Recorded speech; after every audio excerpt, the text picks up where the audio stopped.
programmes that not only encouraged self-harm, but advertised how to get lethal drugs and how to exploit loopholes that allowed this. The substance used in her death can still be bought on Amazon today. What steps will the Minister take to close these loopholes on those who enable criminality and ensure that the law is actively keeping our young people safe? Minister. I'm sorry to hear about that tragic case in his constituency. Encouraging or assisting suicide is an offence under the Suicide Act 1961, and sending communications that encourage or assist serious self-harm is an offence in the Online Safety Act 2023. But we are going to be tightening up the law to ensure that the situation that he's described is addressed. And of course, it's not just about the law, it's the enforcement of the law as well. Sorry, Bolt. We all agree that the court backlogs must be cleared, as justice for victims is absolutely essential. But can I ask the Minister whether they are heeding the Law Society's advice not to waste precious time and resources on an intermediate court, and then ask also what engagement they've had with the Law Society in this regard? As the Lord Chancellor said, our priority is delivering swifter justice for victims and bearing down on the Crown Court backlog. That's why we've asked Sir Brian Leveson to consider all options. That's got to include reclassification of offences, the intermediate court. We've got to have a whole system reform, but by excluding those options, I fear that we wouldn't be gripping the problem. Follow back. Thank you, Mr. Speaker. A significant proportion of those who experience homelessness are ex-offenders.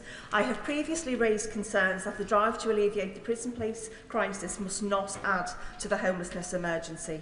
The Deputy Prime Minister is in the process of establishing an interministerial group on tackling homelessness. Will my right honourable friend's department play a full and active role in the interministerial group with ministers and ensure officials from the Ministry of Justice are adequately represented? My honourable friend makes a very good point, and the Ministry of Justice will take a full part in that interparliamentary group. Thank you. Mr. McVeigh. Mr. Speaker, I welcome the Secretary of State's attempts to prevent the Sentencing Council's changing to the sentencing process, which will lead to a two-tier justice system. If, however, the Sentencing Council won't budge, as appears the case, then this two-tier justice system will occur in just 21 days, going against the key principles of the legal system, that everybody should be equal before the law without discrimination. So will she introduce legislation immediately to make sure this two-tier justice system doesn't happen? Secretary of State. I've already laid out exactly what I'm going to do. I have written to the Sentencing Council using the powers that I have to do so. I will be meeting them later this week, and I've made it very clear I'm going to consider the role and the powers of the Sentencing Council, and if I need to legislate, I won't hesitate to do so. Fair. Thank you, Mr. Speaker. One of my constituents has endured prolonged financial abuse due to drawn-out divorce financial order proceedings, which largely ignore domestic abuse, except in rare cases. Would the Minister commit to reviewing financial settlement proceedings guidance to ensure that they properly consider the impact of domestic abuse and prevent the legal system from being used as a tool of continued coercion and control? I thank my honourable friend for that very important question, and my thoughts are with his constituent as she navigates this difficulty. The Government will carefully consider the Law Commission's 2024 report on financial provision on divorce, which did look into the specific important issue of domestic abuse and how this factors in. The Government will also be consulting later this year on delivery of our manifesto commitment to strengthen the rights and protections of cohabiting couples, because all abuse is abuse, financial or otherwise. Sir Julian Lewis. When someone enters this country illegally from another country to which we are not allowed to deport them, and when they have previously expressed support for terrorism and terrorist organisations, but not in this jurisdiction, is the Secretary of State for Justice content that the Government has enough powers to protect the community from these people walking free in our society? The honourable gentleman raises an incredibly important point. I am discussing with the Home Secretary the full range of powers that we need at our disposal. She's already made it clear we won't hesitate to act further in this area if we need to, but it is important that we are able to deport those offenders who pose a risk to our country. Thank you, Mr. Speaker. Last week at a Justice Select Committee meeting, it was confirmed that an effective probation service is essential for the rehabilitation of offenders and to prevent reoffending. However, over the years there has been an immense strain on the probation service due to increases in demand. What steps is the Secretary of State taking to ensure that probation officers have manageable caseloads, support is provided for their mental health and well-being, to avoid high levels of stress and burnout, and to also help with the recruitment and retention of staff? I'd like to take the opportunity to pay tribute to the probation service. My honourable friend is right to point to the chaotic running of the probation service under the last government, which is why we are actively monitoring the effectiveness of probation reset, assessing its impact on workload capacity, time saved and the increased focus on individuals posing the highest risk to public safety. We recognise the significant pressure probation officers have been under, which is why they have been put in place comprehensive wellbeing support models across our services, including dedicated wellbeing leads for both prison and probation services. Thank you, Mr. Speaker. Could the Secretary of State outline what work she is doing with Victims Commissioner to ensure that families of British citizens who are murdered abroad have the same rights of families of homicide victims in the UK? Minister. I thank the honourable gentleman for that question. I regularly meet with the Victims Commissioner, the Victims Commissioner for England and Wales and the London's Victims Commissioner to look at all issues affecting victims and their families. We are strengthening the Victims Commissioner's powers under our legislation that's being brought forward. We are strengthening the Victims Code, and we will of course look at any other measures needed to protect victims and their families wherever they are. Paul Foster. Thank you, Mr. Speaker. Mr. Speaker, I've met a couple of times Beverly in my constituency of South Ribble. Her son suffered a horrific murder, stabbed over 140 times. She's been desperately attempting to get hold of the court transcripts to no avail. Will ministers please meet with me to help this still grieving mum? Minister. I'm really horrified to hear of that case. And of course, as I mentioned earlier, the transcript of sentencing remarks should have been made available free of charge, but I am happy to meet with him to discuss how transcripts of the trial more broadly can be made available. Sean Barrett. Thank you, Mr. Speaker. On the Radio 4 Today programme last week, Matthew Ryder KC, who sits as a judge, praised the extreme helpfulness of pre-sentencing reports to passing effective sentences. Will the Secretary of State not do as he asks and endorse the importance, value and independence of the Sentencing Council? I think we can all agree, I hope, across this House that pre-sentencing reports play a vital role in making sure that whoever is passing a sentence has all of the relevant facts at their disposal. I don't believe that access to those reports or whether a sentencer asks for them should be dictated by race or ethnic background. I think they should be made available, and I would like to see more use of pre-sentencing reports across the board for every type of offender. Johnson. Thank you, Mr. Speaker. Manchester Met University estimates that over 1,000 people are convicted each year of joint enterprise to the cost of the taxpayer of £2 billion each year. Does the Minister agree with me that we need to amend the law on joint enterprise to free up spaces in our prisons? So State. Well, I think that the law on joint enterprise has already developed somewhat after the previous Court of Appeal decision. I know that the Director of Public Prosecutions is keeping the situation in terms of how charging decisions are made, prosecuting decisions are made under review. At this point, we have no plans to go further, but I will be happy to make sure that she can meet with the relevant minister. Jim Allister. Across the United Kingdom, inquests are defined as being for the purpose of finding out who the deceased was, how, when and where they died. They are not trials. They are not about assigning blame, even when they're extended into Article 2 investigations. Yet in Northern Ireland, we've had findings of blame in respect of SAS soldiers on killing of active terrorists. Does the Secretary of State agree that the Crime and Policing Bill would afford an opportunity through suitable amendment to bring uniformity to the operation of inquests across the United Kingdom? Minister.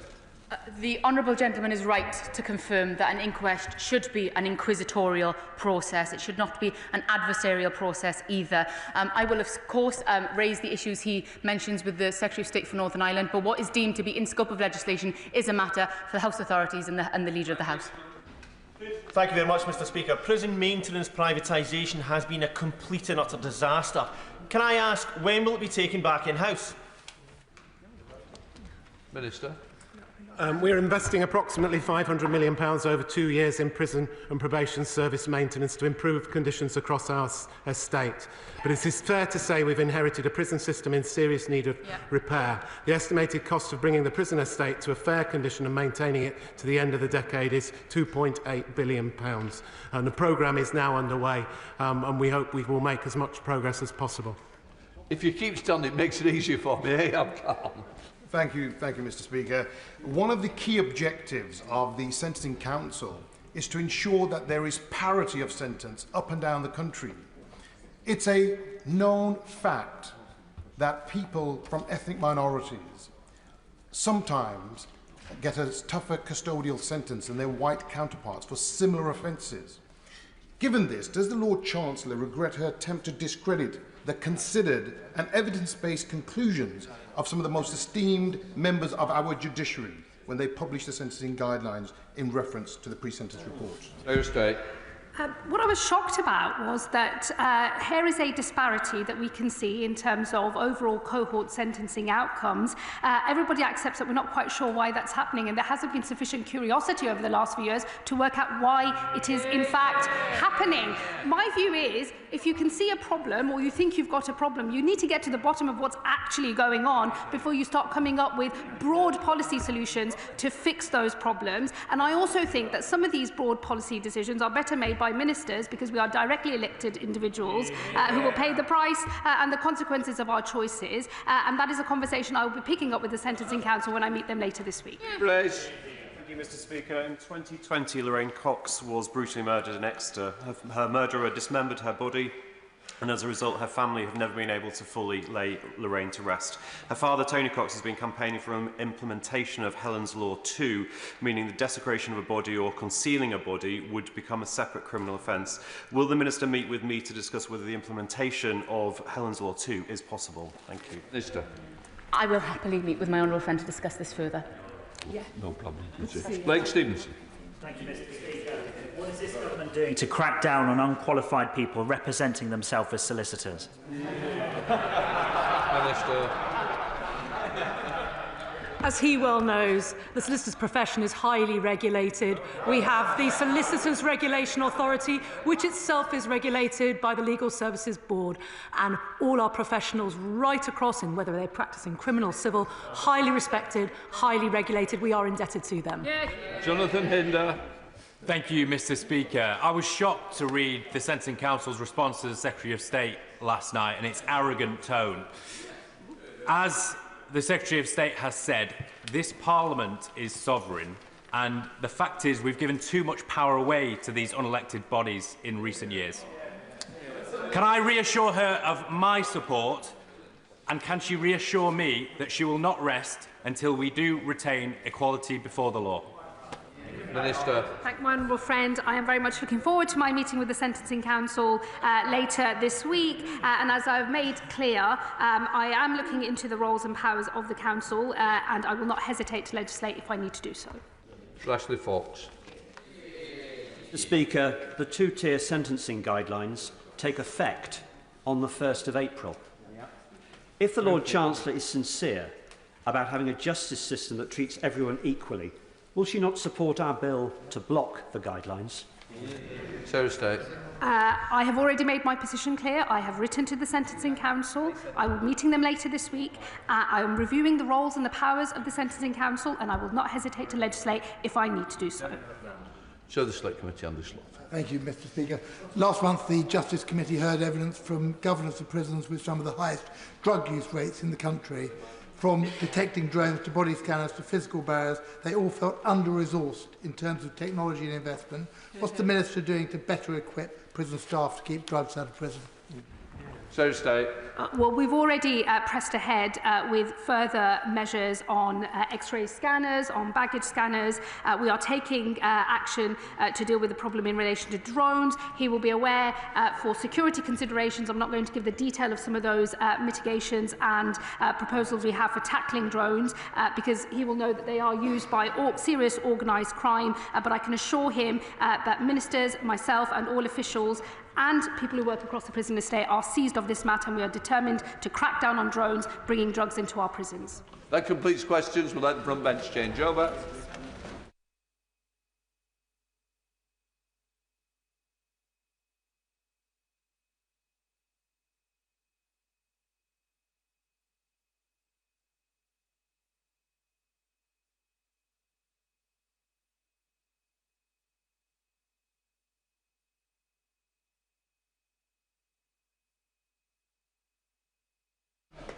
Right, we're now going to come to the oral statement, North Sea vessel collision. Minister Kane.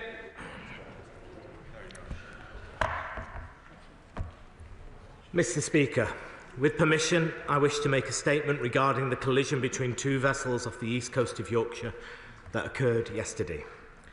I want to begin by offering my sincere thanks to all those who are responding on the front line, from His Majesty's Coastguard to local emergency services.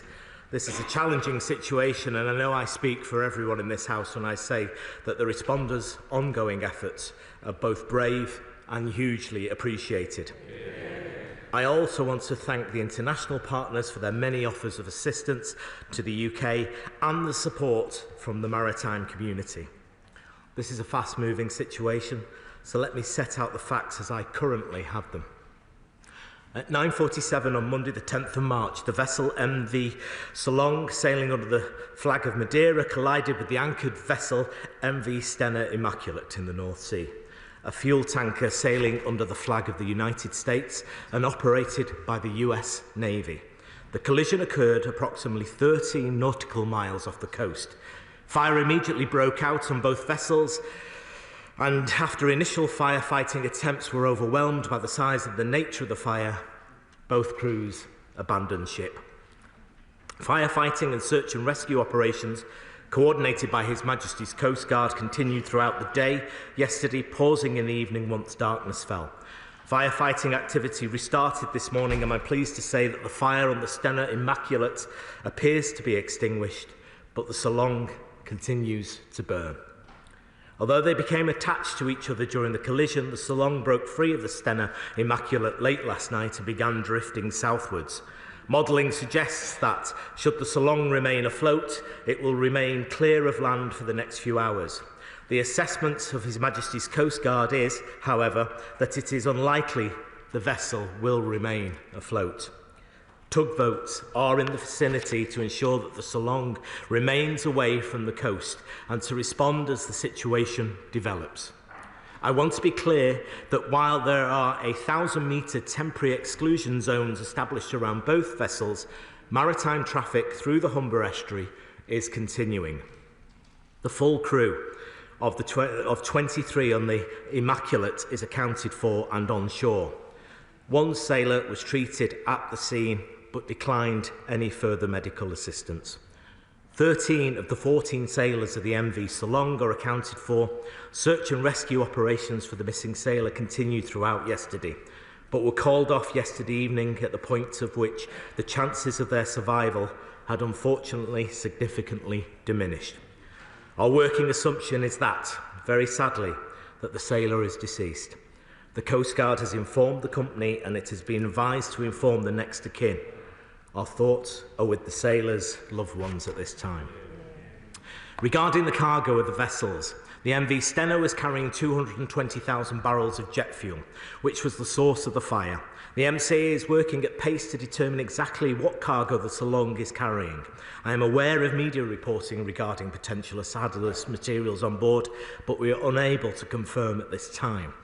However, counter-pollution measures and assets are already in place, and both vessels are being closely monitored for structural integrity. A tactical coordination group has been established through the Humber and Lincolnshire Local Resilience Forum. The Marine Accident Investigation Branch is deployed to the site and has begun their investigation. The MCA is rapidly developing a plan to salvage the vessels once it is safe to do so. The Department of Transport will continue working closely with the Cabinet Office and other government agencies and the Resilience Forum on the response. Colleagues across this House will appreciate that this situation is still unfolding as I speak, and I will try and answer the questions from honourable members with as much detail with the latest information I have at my disposal. Mr. Speaker, I commend this statement to the House. Shadow Minister Jerome Mayu. I thank the Minister for advance sight of his statement. Yesterday morning, shortly before 10 a.m, the container ship NV Solong collided with the oil tanker MV Stena Immaculate, which was at anchor in the North Sea off the coast of Yorkshire. The Stena Immaculate was on a short-term charter to the US Navy's Military Sealift Command and was carrying 220,000 barrels of jet fuel. The Minister has not formally confirmed the cargo of the Solong, a Madeira-flagged vessel, but it has been widely reported that it was carrying 15 containers of toxic sodium cyanide. I listened to the statement carefully, but can the Minister confirm that this is now not his understanding? This collision and the resulting spill are deeply concerning. However, before questioning the Minister on the Government's response, I join him in paying tribute to His Majesty's Coastguard, the RNLI, emergency services and all others who have helped respond to this incident. As the Minister noted, Mr. Speaker, the emergency services were on the scene swiftly and their actions saved many lives. Approaching fiercely burning vessels with a risk of explosion takes enormous bravery, and we all commend them. I'm grateful for the confirmation that all mariners from Stena Immaculate have been recovered without injury and that 13 of the 14 crew members from the Solong have been brought safely ashore. Our thoughts and prayers are with the family and colleagues of the missing member of that crew. I understand that the search for life has concluded, but can the Minister update the House on the efforts being made to recover that mariner? Turning to the collision itself, the Minister has confirmed that early investigations do not point to foul play, but will he commit to remain vigilant to ensure that any indications of foul play are carefully investigated?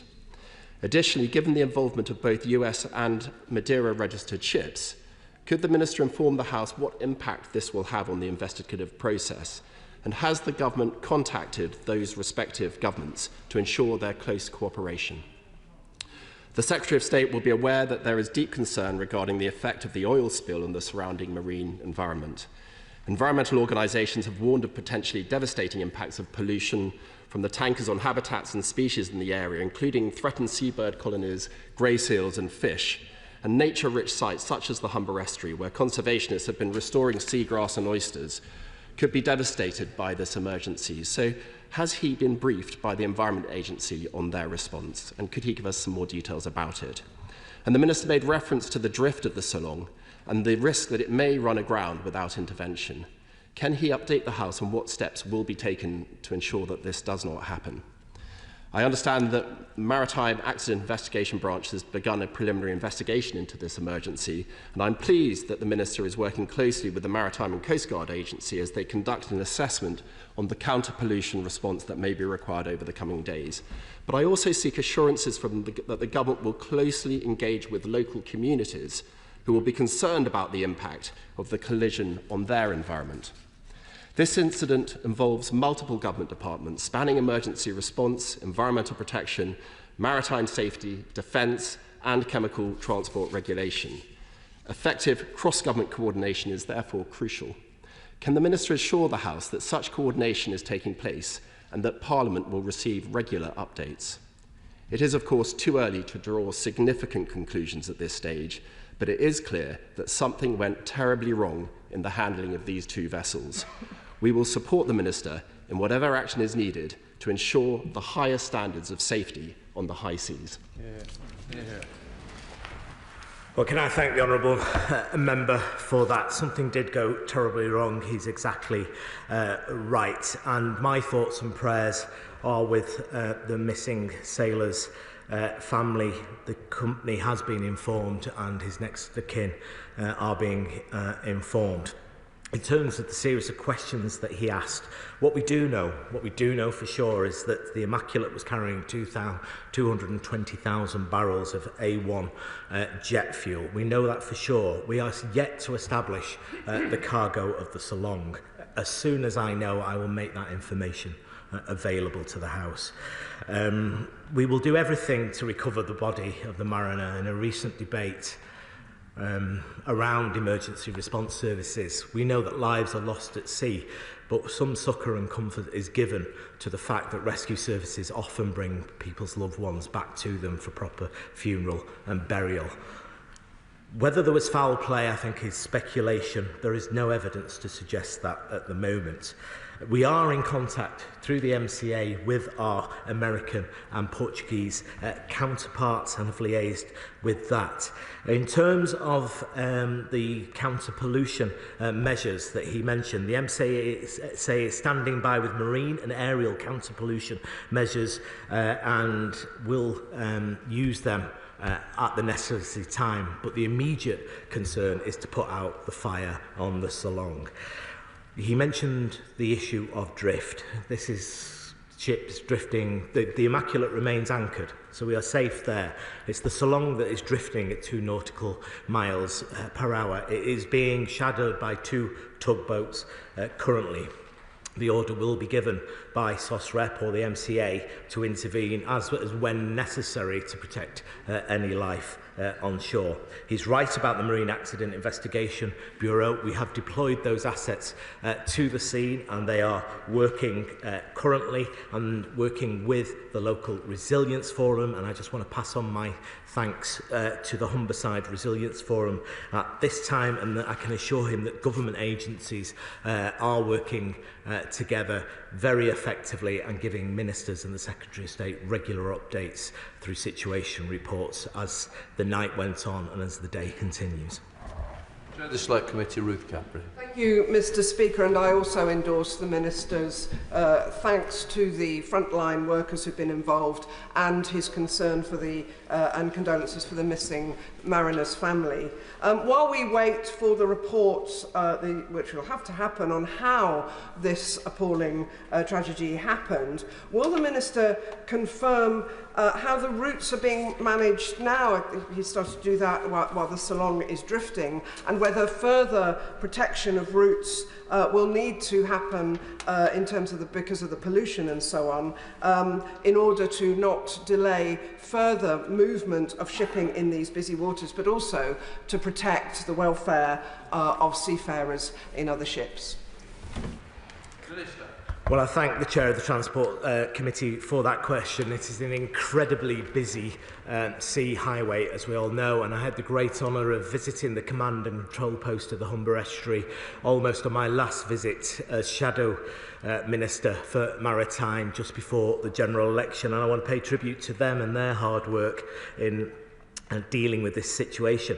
Just to assure the Chair of the Transport Select Committee, the Immaculate was anchored. It's the Solong that's drifting. There is a 1,000-metre exclusion zone around them. Both other assets are allowed to traverse the Humber Estuary currently. If that changes, I will make that information available during the day. Paul Keller, the Liberal Democrat spokesperson. Thank you, Mr. Speaker. Can I thank the Minister for advanced side of his statement? The scenes we've all witnessed in news reports are very concerning, and our thoughts are with all those affected and the family of the crew member who remains unaccounted for. This event reminds us of the risks and dangers those who work in the maritime sector face. These men and women are often working long, challenging hours, keeping our country and economy going with little, if any, recognition, and we are hugely grateful to them. We're also indebted to the emergency services, RNLI and the Coastguard for their tireless work through the night. I know they are doing all they can to limit the damage and limit the environmental impact, and did so much to minimise the loss of life. Whilst it will take time to establish what has taken place, it's clear the government needs to take urgent steps to limit the damage and reassure local communities. I welcome the government's formation of a tactical coordination group and the work they are doing with other agencies. I appreciate this is still an unfolding situation and many questions cannot be answered at this stage. But can I ask the Minister, one, what immediate steps the government is taking to protect the environment along the East Coast? 2, what the Minister is doing to keep shipping routes open and safe. And 3, what plans does the government have to support fishing and other businesses that rely on waters that might now be contaminated? Well, can I join with the honourable member in paying tribute to maritime workers? They kept us fed, fuelled and supplied all the way through COVID, and they keep us fed, fuelled and supplied every day of every week in our nation, and I cannot commend them more highly. And can I also join with him in paying tribute to the emergency services? This is difficult, hard work, and they are doing an exceptional job in those circumstances. We have, as I've said, the MCA is standing by with marine and aerial counter-pollution measures. Those are in place. Once we get the fire on the Solong out, we will begin to deploy them, assess the situation, begin to deploy those measures. And I've said it's vital that we keep shipping lanes open as best we can in the Humber Estuary as this continues. That's why we've placed a 1,000-metre exclusion zone around both ships. Currently outside that, maritime vessels can operate normally, as normal is in this circumstance. Neil. Thank you very much, Mr. Speaker. I'd like to thank the Minister for his communication with me through this unfolding situation, and everybody who has been involved in it. It is evolving minute by minute, really, and I'd like to pay tribute to the local RNLI, Coastguard and emergency services for their rapid rescue response, and also the local community who have been heavily involved in readying themselves for any potential ecological or environmental fallout from this incident. I don't know whether the Minister will be aware, but Ernst Russ, who own the So Long, have now put out a statement saying that it has been misreported that the hazardous chemical was on board the So Long, and that there are 4 empty containers that have previously contained the hazardous chemical, and that they will continue to monitor that cargo. I wonder if the Minister has had any success in tracking down the manifest for the So Long, so that we can get some reassurance and reassure my constituents and put their minds at ease about exactly what was on that vessel, and also ask when he's expecting the initial report from the Maritime Accident Investigation Branch, so that we can understand what on earth happened in this most extraordinary of events. Can I thank my honourable friend who's kept in contact with me throughout the night and this morning as well. And it was, as I said, we visited together the Command and Control Centre just before the general election in her constituency to see the excellent facilities there. Can I just pay tribute to the Humberside Local Resilience Forum? It's made up of the police, the fire and rescue, local authorities, Red Cross, NHS, MCHG, MCCG, Royal Navy, PCC, Ambulance Service, Border Force, environmental agencies, MOD and ABP Humber Ports and the Met Office and UKHSA, that they are working at pace to assess any risks to local people that may occur and working hard at that. In terms of the manifest, I have to say there has been a lot of press reports, Mr. Speaker, over the days. The facts are the facts. 220,000 barrels of A1 jet fuel on the Immaculate, and the MCA are working at pace to establish the cargo of the Solong, which sailed from Grangemouth. So hopefully we can, with that information from the manifest at port, as soon as we find that out, we will make that information, release that information to the House. Sure.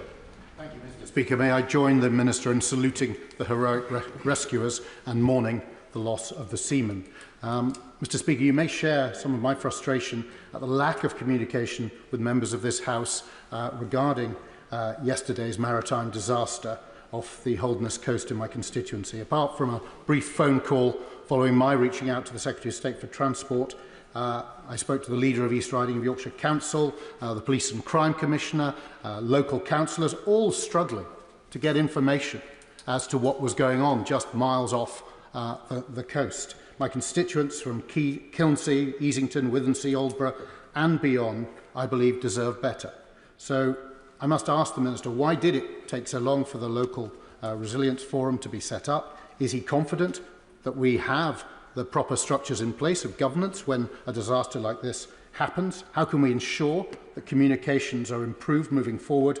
What work is being done to protect the puffins, wildlife and beaches in our area? And how can we ensure that the agencies responsible are held to account? And perhaps the Minister could comment why he was missing in action yesterday, when we would love to have heard, not just from 24-hour rolling media, but from the member of our own elected government, what was happening with this terrible disaster.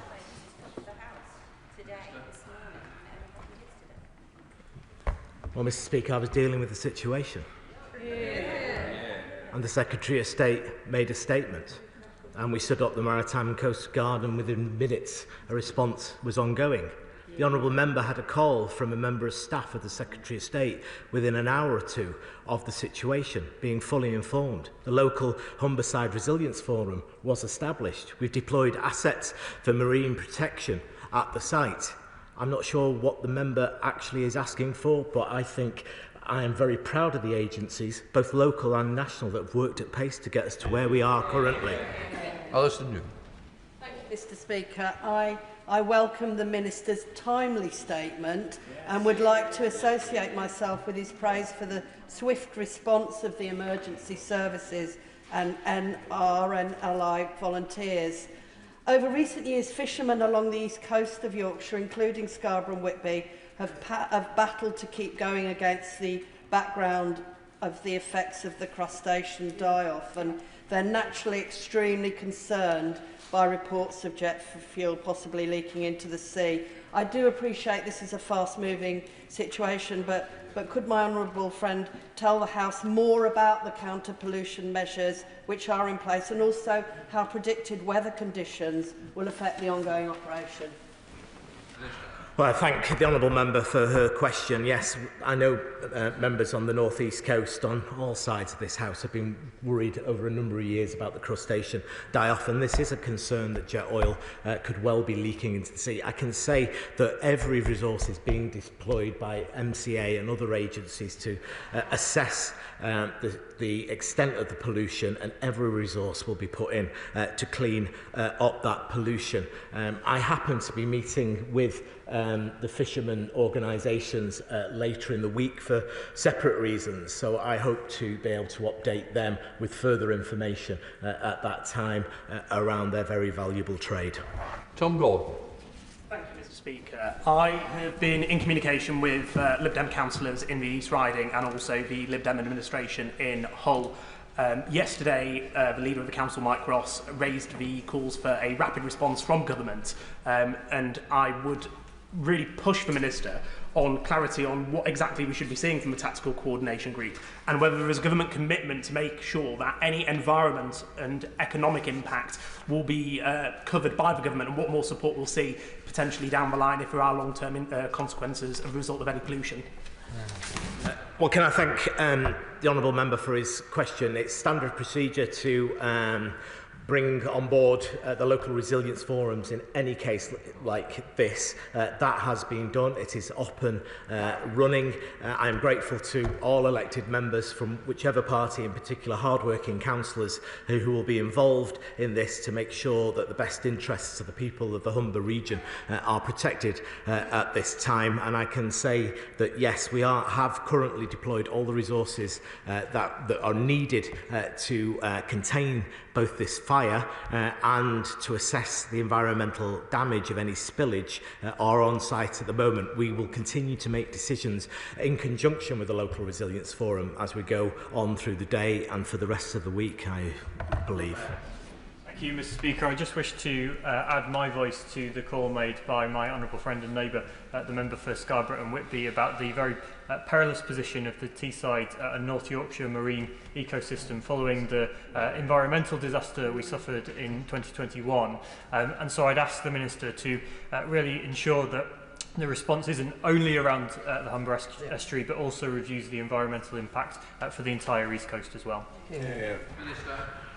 Very grateful to the honourable member. As I said, the MCA's counter-pollution assets are being deployed at the scene, including the RNLI and search and rescue and aviation. They've all been on site, though the search and rescue has been stood down. I just want to point out to the honourable member that both vessels were also carrying marine heavy fuel oil. This, of course, is a present pollution risk should either vessel sink or break apart at this time. Thank you, Mr. Speaker. May I thank the Minister for his statement today and echo his comments in relation to the missing sailor, and add my thanks to all of those who have been involved in the rescue operation, particularly those at RNLI Station in Bridlington. Constituents in my constituency of Bridlington and the Wolds are rightly concerned about the potential environmental and ecological impact, not least because we have the biggest bird colony in mainland Britain, Bempton and Flamborough. We have the largest shellfish landing port in the UK at Bridlington, and we have around 5 million visitors who come to the area every year, enjoying the beaches from Bridlington down to Hornsey. So can I ask the Minister whether he's had any assessments as yet as to the direction of any potential pollution, the currents and the wind direction, and what role they may play in where any pollution eventually ends up? That's exactly right to raise this. I had a conversation with the Minister for Nature late last night around this. The Met Office are telling us that modelling uses theoretical models to plot potential movement of the smoke plume in a similar way as it forecasts weather, and air quality monitoring can be done by onshore monitoring stations, the closest being Immingham. The immediate concern is to stop the fire so that we can do the assessment around the pollution. As soon as the fire is out, inspectors can either move nearer or move in to assess the extent of the spill, if there is a spill, and then we can begin to deploy the relevant resources to tackle that spill. Mr. Speaker, my constituency of Blythe and Ashington is on the northeast coast, probably around about 150 miles from this horrendous disaster. Can the Minister say whether there's been an initial assessment on how this disaster and where the pollution might move to, and will that, is there a potential threat, I should say, to the coastline of the northeast of England? Well, I thank the honourable member for his question. Like I said, the Met Office is modelling the situation with wind at the moment. We need to get the fire out on the Salong. Once that is done, we can make a further assessment of what is required and in which direction any pollution, if there is any, is moving, and then we will deploy our assets to tackle that when we know that for sure. Thank you, Mr. Speaker. It's just over 32 years now since the MV Brer was grounded off Shetland, but for us, the memories are still very, very fresh, and to those communities on the east coast of England that are braced for what may be coming, we know exactly how they will be feeling. Mr. Speaker, we may not know what happened here, but I think we can be pretty certain in saying that at some time, somewhere, something of this sort was going to happen. Such is the nature and the way in which shipping is regulated and owned across the world. In Shetland for years we have been warning the dangers of tankers anchored right by our shoreline, others entering areas marked in the chart as areas to be avoided. But it is next to impossible to get any agency to take ownership of that. So can we use this moment, because I know the Minister has concern about this, to take a serious look about how we protect our coastal and island communities in the future? Can I thank the honourable gentleman and for his expertise in this area, and he has raised with tankers moored off his constituency, off Shetland and Orkney, with me in my office. I understand that the 1972 collision regs absolutely state that there has to be proper lookout, there has to be sight and sound lookout and all other methods. So something has gone wrong here. So I think, as difficult it is to say, accidents always provide an opportunity to see how we can do things better going forward. So I'm hoping that when the Marine Accident Investigation Branch comes back, both with its initial findings and its substantive findings, which will come to my desk, that we can learn the lessons of this accident. Martin Vickers. Thank you, Mr. Speaker. I join with others in praising the emergency services, and I would also add to that Martin Boyers and his colleagues from Port of Grimsby East who supported the emergency services. Obviously, concern at the moment is extinguishing the fire, but looking at the longer term, there will be an impact, the potential impact on the local community in as much as pollution and so on the beaches and the like. Can the Minister give an assurance that he and the other government departments will work closely with the Council and other agencies to ensure that any support that is needed will be available? The member has formed, because he obviously has the Port of Immingham in his constituency, and that's where the Immaculate was waiting to unload its cargo when a berth came available. But I can assure him that the MCA is on standby. It's got marine and aerial logistics in place to assess any potential pollution spill if there is one, and we will tackle it, but the priority, as I said again, is to get the fire on the Salong extinguished. Richard Tice. Thank you, Mr. Speaker, and I thank the Minister for his statement, and we congratulate everyone involved. It's worth just remembering, will the Minister join me, in the voluntary nature of so many of the emergency services, such as the RNLI, the lifeboat from Skegness. Those volunteers, they rush out of their homes, they rush out of their businesses to man the lifeboat. The RNLI Skegness was away for almost 11 hours and putting themselves in harm's way with extraordinary bravery, and we should never, ever forget that. The honourable member, the Leader of Reform, should brace himself for what I'm about to say. I think he's acted with honour in terms of how this weekend, in my circumstances, with one of his ex-members in this House, and I am grateful to him. So he is exactly right. Our emergency services are second to none. Our volunteers that help His Majesty's Coastguard and the RNLI are second to none as well. These men, women, risk their lives, braving the seas, the winds, the temperature, in this case the fog, to go and do what they could at the sea yesterday. I have nothing but the highest praise for them. James Weil. Thank you, Mr. Speaker. My constituency has the Norfolk coast area of outstanding natural beauty and other vital habitats, including the Wash, as well as a fishing fleet. So, given the location of this collision, there is concern locally about the potential impact. So, when will a risk assessment be done about the potential risk of pollution down the east coast to Norfolk? What action is being taken to contain it? And will he commit to keeping the public informed? MCA assets are deployed currently to assess and monitor any potential environmental impacts of this accident. He is right, it is a rich biodiverse area. The priority still remains to get the fire on the Salong out so we can get a proper evaluation of the situation. Once we get that done, and once the fire is out, I can tell him that we will use every resource possible to, as one, to ascertain the extent of the pollution, and two, to clear it up. Steph Aquarell.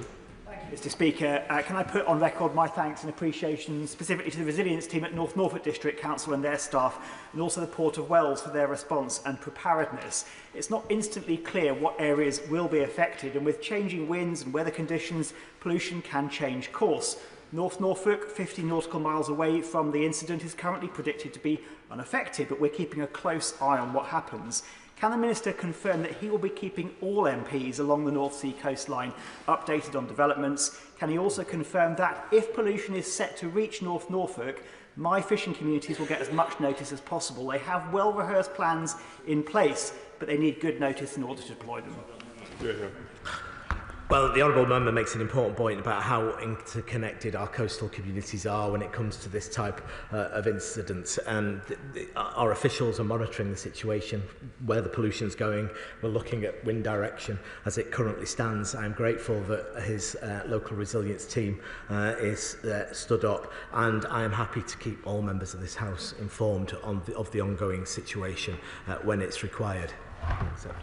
Dr. Andrew Morris. Thank you, Mr. Speaker.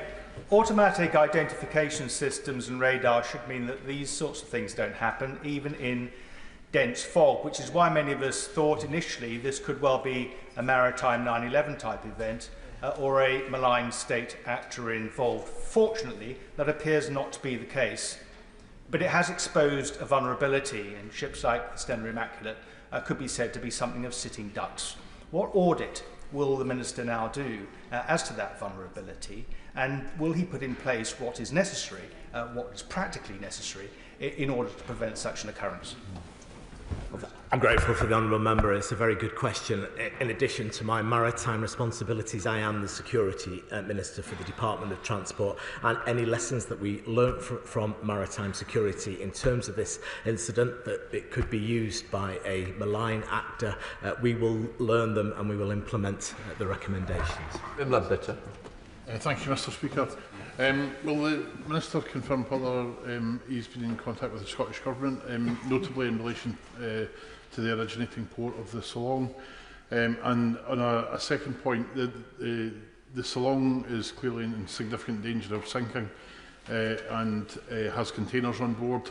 If any of those containers break loose and get washed up on shore, I think given that the hazardous substances that some of them have contained, it will be absolutely vital that the public information is put out widely and very firmly about the dangers of approaching these any containers should that occur. Well, I thank the honourable member for his question. The Maritime Coastguard Authority is, of course, a reserved power to me that covers the United Kingdom. So I hope that answers the first part of his question. The second part of his question is I don't particularly want to speculate here today on the cargo of the Solong until I've got the facts confirmed by officials, and I can then let the House know appropriately. Sir Julian Lewis. Madam Deputy Speaker, and may I thank the Minister for the clarity of his statement and his answers today. Is it not extraordinary that there is such uncertainty as to whether or not so deadly a cargo as sodium cyanide was being carried on one of the vessels? And given that, he says, tugs might have to intervene to prevent the vessel running aground on the shores of this country, has he considered that if the fire is too dangerous for the tugs to approach, a role for the Royal Navy might be necessary under those extreme circumstances? Well, I'm grateful to the honourable member for his question. We are a proud maritime nation, and we do have the maritime skills to transport all sorts of hazardous substance, if need be, to our island nation. We have the skills, and we have the people, and we have the ports, and we have the shipping lines to do it. I asked the member not to speculate on what was contained upon the Solong because it has not been established. There has been multiple press reports either way. Once I know for sure, I'll inform the House appropriately. And I also remind the whole House that the United Kingdom is a world leader when it comes to maritime insurance. This is what we do. You know, we trade across the world, we bring goods and services across the world, and we insure those goods and services across the world. We should all be very proud of both our maritime sector and the insurance sector as well. Ellie Chams. Thank you, Madam Deputy Speaker, and I too would like to pay tribute to everyone involved in the emergency response. Can I ask the Minister, does he share my deep concern that more than 24 hours after this collision, we still don't know what the cargo was on the MV Solong? Surely the insurance industry ought to know that at the very least. And can I also ask in relation to the pollution? I understand this incident may have taken place in or close to 2 marine protected areas.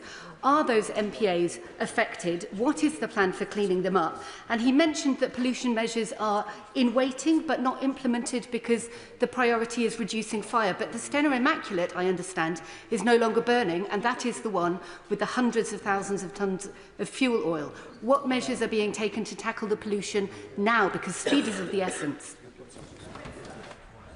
Well, I say to the honourable member, I think this incident started about 10 to 10 yesterday. We were only about 22 hours, 23 hours into this incident. Within minutes, assets were stood up and the crews brought safely home except for one member of the salon. And I would say we've got assets to measure the pollution in place now. Those assets are being deployed. Where it's safe to deploy them, they will be deployed, but the priority still remains to get the fire out on the salon. Wendy Chamberlain. Madam Deputy Speaker. Several members have mentioned the effects to the marine environment, including endangered bird species such as puffins and kittiwakes, who are returning to colonies right now in places such as the Isle of May in my own constituency. Can the Minister outline what engagement he's having with the charities and organisations who run those colonies? And secondly, to follow on from the Honourable Member's question in relation to the Scottish Government, if the worst case scenario is feared and we do see pollution extending extensively, is there plans for engagement between the Environment Agency and SEPA? Well, I thank the Honourable Member. The environment is absolutely at the front of our mind, and once we get this fire out, we will make those impact assessments and take the appropriate measures to clean up any pollution if there is any. Department is working across government currently, and we're all working with the local resilience forum, so those partner agencies in terms of bird protection, marine, fish, environment. We will be liaising with them over the days ahead once we have those impact assessments to see what is the best way forward. Robin Swan. Thank you very much, Madam Deputy Speaker, and again can I join the Minister's statements in regards to paying tribute to all those emergency services who have responded.